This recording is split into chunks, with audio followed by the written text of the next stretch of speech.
On entend beaucoup parler du coaching sportif, du coaching dans l'alimentation. Le coaching individuel, c'est un peu la même chose. C'est vraiment avoir un objectif et puis tout mettre en œuvre avec nos propres ressources pour atteindre cet objectif. Donc ça peut être par exemple, j'ai peur de parler devant une caméra.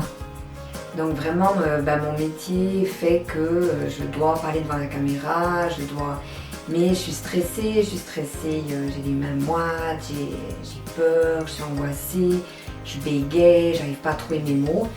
Alors là, tu peux me contacter. Il faut savoir que dans ce cas-là, par exemple, c'est un stresseur positif. On ne va pas enlever ce stress parce qu'il faut avoir un peu d'adrénaline.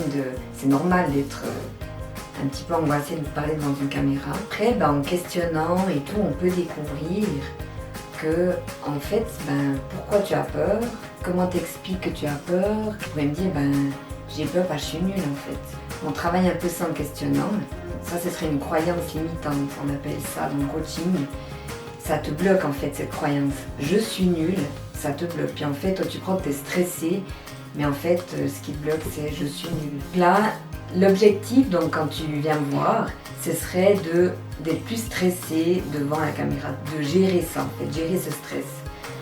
Et puis en fait, on a découvert ensemble, par le questionnement, surtout toi tu as découvert, tu as pris conscience que ta pensée limitante, c'est je suis nulle.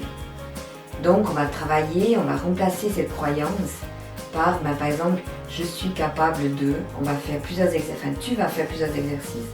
Parce que le coaching, c'est vraiment aider et accompagner la personne à trouver ses propres ressources. On n'a pas de baguette magique, donc tu ne vas pas sortir d'ici et puis te dire je suis capable de, je suis championne, je suis ceci. Tu vas devoir bosser pour pouvoir atteindre ton objectif. La même chose pour un coaching sportif, la patrouille des glaciers ou autre.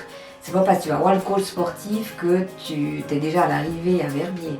Tu vas devoir faire preuve de persévérance, tu vas vraiment bosser. Et dans le coaching individuel, c'est la même chose.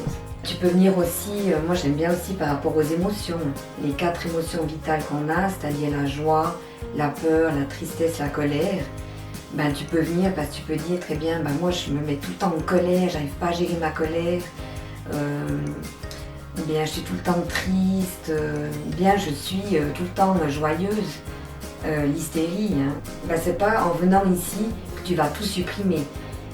Tu vas être pas du tout joyeuse ou ça, c'est vraiment un équilibre. Un autre exemple pour le changement de perception, par exemple quand on a passé une très mauvaise nuit, mais vraiment ça peut arriver à tout le monde, si on a été malade, si on a des enfants, ils pleurent la nuit, vraiment on a passé une mauvaise nuit, le matin on se réveille, on dit oh purée, j'ai toute la journée à passer, j'ai un immense boulot, ça va être une cata, je vais vraiment passer une journée de M.